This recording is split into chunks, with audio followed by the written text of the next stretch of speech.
Selamat pagi, saya Nur Elina Nadira, nombor matrik 191859. Hari ni saya nak temuduga Encik untuk informasi tentang ISO 9001. Ada tak sijil berkenaan ISO 9001? 2001, sijil tu memang ada. Tapi bukan di fakulti. So, apa kegunaan sijil tu sebenarnya? Kegunaan sijil International Standard Organization, MS Management System 9001. So 9001 ni adalah merujuk kepada management system. Okay, standard, ada standard tu, standard antarabangsa. Okay, jadinya ISO 9001 ni adalah merujuk kepada satu sistem pengurusan yang telah distandarkan. Okay, jadinya untuk pengurusan ISO ni, kebaikannya yang kita implementkan, yang pertama sekali adalah supaya menjadikan kita punya sistem kerja sistematik. Sekejap, susah lah cakap pakai mas ni, tak selesa dia. Okey, gini, supaya dia lebih sistematik. Lepas tu dia memudahkan kerja kita, memudahkan kerja semua orang. Akan menjadi kebolehpercayaan kepada kita punya klien. Okay. Dan juga orang kata image lah, image pada industri sendiri. Sebagai contoh macam ini, kalau ISO yang berkaitan dengan management system ni, Netazuan saya katakan tadi merujuk kepada management system. So management system ni dia ada satu standard yang memang satu panduan yang daripada kita berkaitan dengan pengurusan. Saya ambil contoh lah paling mudah. Katakan pensyarah untuk kelas ataupun kursus. Okay, kursus-kursus subjek yang diajar kan. Andai kata, kalau kata tak ada ISO, tak ada satu sistem yang standard, apa yang jadi bila pensyarah dia mengendalikan kursus, so dalam kursus ni akan melibatkan interaksi dengan pelajar. So dia akan ada attendance, dia akan ada modul untuk kursus tu kan, lepas tu ada sinopsis dan sebagainya lah. So apa jadi, andai kata tak ada ISO, masing-masing pensyarah yang menjaga kursus masing-masing, so dia akan jaga kursus tu ikut cara dia yang tersendiri lah. Cara yang macam mana? Mungkin dalam file tu dia letak attendance. Ada yang pensyarah tak letak attendance pun, dan attendance form tu sendiri pun pelbagai. Mungkin ada yang hanya tulis atas kertas A4 saja. Ada yang mungkin dia buat jadual untuk attendance dia yang sendiri, template yang sendiri. Maknanya sini cerita kat sini, benda tu tak seragam antara pensyarah-pensyarah yang ada. So bila kita ada sistem ISO ni, dari segi untuk pengurusan khusus subjek tu sendiri, dia akan jadi standard. So dia ada panduan untuk khusus kena ada, contohnya kena ada borang kehadiran belajar. So borang kehadiran belajar ni boleh check dengan semua pensyarah yang ada, bukan saja di fakulti. Satu IPM akan menggunakan borang yang sama, semua standard. So maknanya kalau ada pensyarah yang baru lapor diri hari ni masuk dan ditakdirkan dia kena jaga khusus tu, so dia dah ada panduan. Dia buka je file khusus tu, dia dah tahu dalam file khusus kena ada ni, kena ada ni, kena ni. Maknanya dia dah ada panduan. Berbanding dengan kalau kita tak ada standard, bayangkan kalau pensyarah baru masuk dan nak runjukkan siapa, apa dia nak kena buat. Dia akan fikir ikut cara dia lah, aku nak kena buat ni. Tak sama. So bila ada standard ni, semua akan jadi sama. Tapi bila ada sistem ni, semuanya, everything kita akan rekodkan, kita akan daftarkan dan secara sistematik. Itu kebaikannya lah. Jadi setiap jabatan tu kan mesti ada berlakunya audit kan. Siapa yang selalunya terlibat dalam audit? Sebenarnya audit ni kita boleh bagi kepada dua. Pertama, kita katakan adalah audit dalaman. Yang kedua adalah audit daripada luar. So kata audit dalaman ni berkaitan dengan audit yang kita rujuk kepada audit yang kita laksanakan sendiri, kita buat sendiri di peringkat dalaman. Peringkat dalaman maksud di sini adalah di peringkat fakulti ataupun di peringkat universiti sendiri. Dan satu lagi audit luar. Audit luar ni adalah merujuk kepada audit, biasanya adalah kita panggil dia audit surveillance. Audit surveillance ni biasanya dibuat oleh orang luar, dibuat oleh SIRI. So dia akan hantar untuk audit ni, yang mengaudit adalah auditor. Kita panggil auditor lah, juru audit. So auditor ni, kalau ada peringkat auditor ni sebenarnya fungsi untuk nak menyemak sama ada sistem yang sedia ada ni kita praktikkan ataupun tak. Contoh yang tadi saya sebutkan file khusus. Dalam file khusus mesti, contoh dalam file khusus tu dia ada record quality. Record quality tu adalah macam checklist. Checklist dalam file tu apa benda kena ada. Nombor nombor 1 senarai kehadiran, nombor 2 modul, nombor 3 sinopsis dan lain-lain. Itu yang dikatakan rekod kualiti, checklist yang perlu ada dalam file tu. Jadinya bila audit ni datang, audit ni akan check balik rekod kualiti ataupun checklist yang ada dalam file tu. Ni saya ambil contoh file khusus. Dalam file tu dipatuhi ataupun tak. Dalam file tu kata kena isi borang kehadiran dan dimasukkan dalam file. Ada tak borang kehadiran tu? Mungkin ada tak kemungkinan pensyarah tak isi borang kehadiran? So dia akan semak. Sekiranya berlaku yang contohnya kalau kata dia tak isi, yang tu kita panggil dia NC, non-compliance, ketidakpatuhan. Apabila kita kena pasti ada non-compliance, juru audit ni akan buat report, laporan dan sebagainya.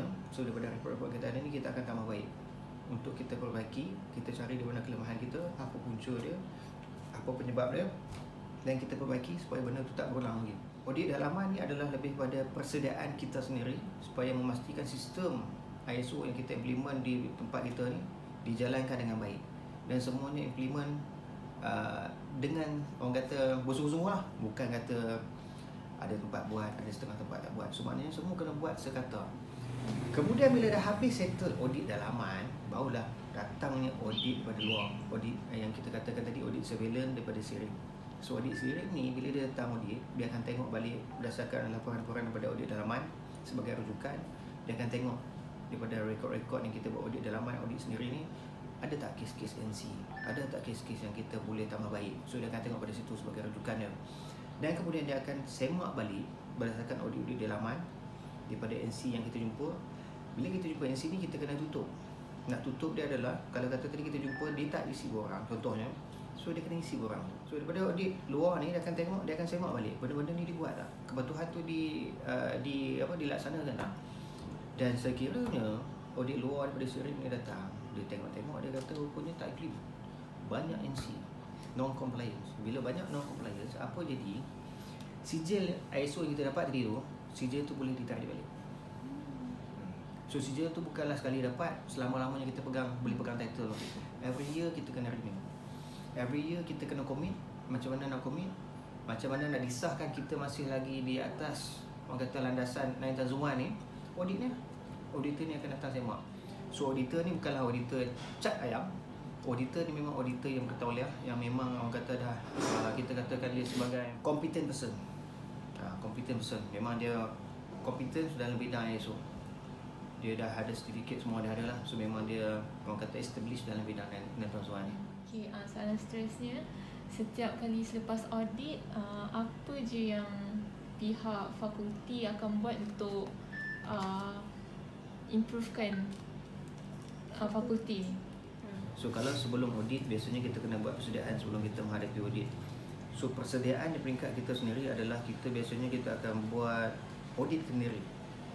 Audit kendiri ni maknanya kita buat di kalangan kita sendiri, di kalangan ahli-ahli fakulti, di kalangan ahli-ahli jabatan yang ada. So kita buat audit kendiri lah, kita cross check. Contohnya jabatan kimia, kita lantik beberapa orang yang sebagai jawatankuasa untuk jadi juru audit di peringkat fakulti sendiri, peringkat dalaman. So kita cross check. Kita boleh cross check pergi ke jabatan biologi, contoh. Biologi boleh pergi ke fizik, fizik boleh pergi ke matematik, contohnya lah. Ataupun kita boleh buat di dalaman antara jabatan kimia, tetapi kita cross check antara makmal. Contohnya makmal pengajaran 1 dia pergi makmal pengajaran 9. Okey, yang pasal incas makmal pengajaran 9 pergi check makmal pengajaran 5. So macam itulah. Itu persediaan. Daripada persediaan ni, kita akan tengok tadilah yang mana kelemahan-kelemahan yang kita ada, yang kita boleh tambah baik. So mana yang ada tu kita akan tambah baik. So selepas audit pun sama juga. Selepas audit, kadang-kadang walaupun kita dah buat audit sendiri, bila ada audit susulan selepas tu, audit daripada auditor UPM sendiri, bila datang audit, kadang benda yang kita rasa kita okey, tetapi di mata juru audit yang lain, dia datang, dia tengok, oh punya benda ni boleh tambah baik. So bila kita dapat, selepas habis audit, biasanya juru audit akan bagi penemuan, laporan penemuan audit ni. Okay, so laporan penemuan audit ni dia akan ceritalah mana yang NC non-compliance, mana yang boleh tambah baik, dia panggil OFI, opportunity for improvement, kan.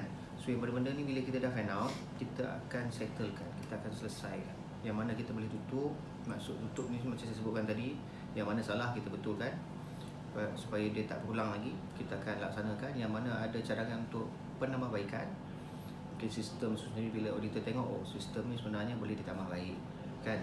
So kita akan tambah baik. Sebab ISO ni ada berkaitan dengan management atau pengurusan ni dia melibatkan semua.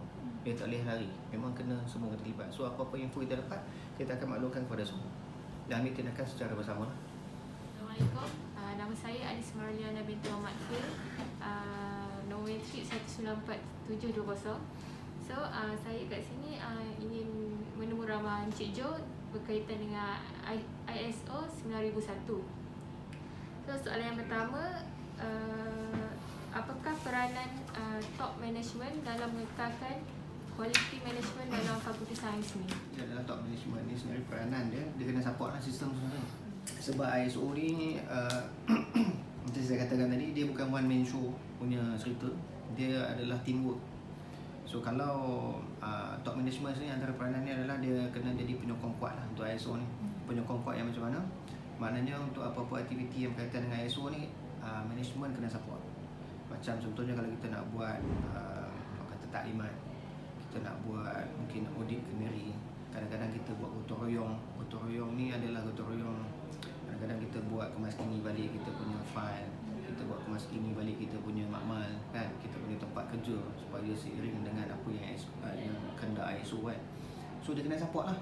So kalau kata dia support, insya-Allah top management sangat penting lah. Bila top management dia support, so untuk aktiviti-aktiviti dengan berkaitan dengan ISO ni kalau kita nak buat, dia akan jadi lancar. Kalau kata in case ada top management dia tak support, memang dia akan jadi masalah lah, kan. So mungkin ada setengah tempat, mungkin bukan yang UPN sebagai contoh, mungkin ada setengah tempat lain, mungkin top management dia tak support, tak maulah tak ISO ni kan. Ada setengah orang kata ada satu orang kata apa, stigma bila sebut ISO ni susah lah, menyusahkan lah, kan. So dia susah lah, dia akan jadi susah. So bila disenangkan oleh top management, ISO ni insyaAllah akan jadi mudah. Macam mana kita nak kawal management sistem dalam Fakulti Sains ni? Macam mana risiko? Risiko yang akan dihadapi. Penilaian risiko sebenarnya perlu ditentukan oleh PTJ. So kalau katakan dalam organisasi sendiri dia dah bagi-bagikan different risiko. Jadi setiap PTJ, contoh macam Fakulti Perhutanan atau Pertanian, risiko dia mungkin dari segi orang kata macam pertanian dia akan melibatkan binatang. So apa risiko pada skop di bawah PTJ itu sendiri. Risiko ni melibatkan orang berkepentingan. So dia akan efek kalau berlaku apa-apa, dia akan efek kepada orang yang berkepentingan seperti penaja kita ke Kementerian Pelajaran Tinggi, dan especially yang orang berkepentingan yang paling penting sekarang ni adalah ibu ayah kepada pelajar-pelajar lah untuk program prasiswazah. Untuk siswazah mungkin penyelidikan tu dia akan impact kepada siapa yang bagi grant. So kalau katakan risiko dia adalah contohlah keadaan persekitaran yang tidak selamat kepada pelajar, so risiko dia kepada pelajar dan akan efek kepada orang berkepentingan. Orang berkepentingan tu siapa? Ibu ayah dia lah. So kalau katakan risiko penyelidikan tu akan menyebabkan output tu tidak terhasil sebab tak ada fasiliti atau prasarana yang patutnya PTJ tu sediakan, organisasi tu sediakan. Jadi dia akan memberi kesan kepada output penyidikan.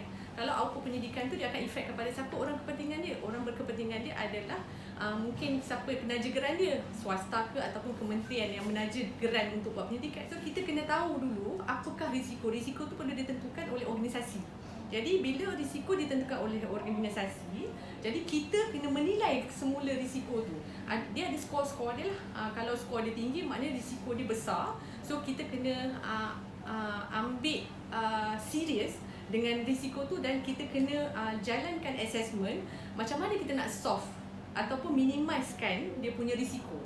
So kat situ nanti sistem pengurusan kualiti akan melihat apa tindakan daripada organisasi untuk mengatasi risiko tu. So kita kena jujurlah menganalisis risiko tu sampai ke end proses dia, kita dapat solvekan benda tu. Yang itulah, itu yang dikatakan tentang risiko, penilaian risiko. Terima kasih.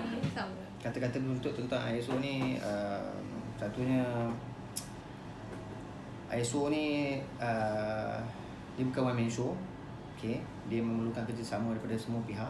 So kalau kita nak menjayakan ISO ni, dan kita nak dia sentiasa sentiasa dapat dikekalkan, memang memerlukan orang kata kerjasama daripada semua pihak lah. So semua kena ambil peranan, sama-sama kena ambil peranan, sama-sama kena ambil tahu, dan sama-sama kena menyumbang baki dalam menjayakan ISO 9001. So kalau kata perkara ni dapat dijalankan secara bersama, insya-Allah dia akan jadi lancar. Itu saja pada saya.